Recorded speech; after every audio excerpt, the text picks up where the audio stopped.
આદેશ શ્રીવાસ્તવના પુત્રને મદદ કરવાનું વચન શાહરૂખ ખાન ભૂલી ગયો। સંગીતકાર અને ગાયક આદેશ શ્રીવાસ્તવ મરણ પથારીએ હતા ત્યારે તેમના પુત્રને કરિયરમાં મદદ કરવાનું વચન શાહરૂખ ખાને આપ્યું હતું। હવે શાહરૂખે આપેલો નંબર બંધ થઈ ચૂક્યો છે અને આદેશ શ્રીવાસ્તવની પત્ની તથા ભૂતપૂર્વ અભિનેત્રી વિજેતા પંડિત શાહરૂખનો નંબર શોધી રહી છે। શાહરૂખ આદેશ શ્રીવાસ્તવની ખબર કાઢવા ગયો હતો ત્યારે આદેશે તેનો હાથ પકડી પુત્ર અવિતેશ તરફ ઇશારો કરીને કહ્યું હતું કે તેની કારકિર્દીમાં મદદ કરજે।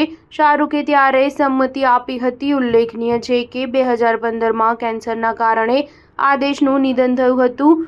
વિજેતાના જણાવ્યા મુજબ તે હજી સુધી શાહરૂખ ખાનનો સંપર્ક કરી શકી નથી। તેના પુત્રને શાહરૂખે તે વખતે આપેલો નંબર બંધ થઈ ગયો છે। વિજેતાએ કહ્યું હતું કે મારા સંગીતકાર ભાઈઓ જતિન લલિતે શાહરૂખની કરિયરમાં ઘણું યોગદાન આપ્યું છે। શાહરૂખે એ વાતને પણ ધ્યાને રાખીને અમારા સંકટના દિવસોમાં અમારી મદદ કરવી જોઈએ। સ્ટાર ન્યૂઝ 7 હંમેશા સચ્ચાઈની સાથે।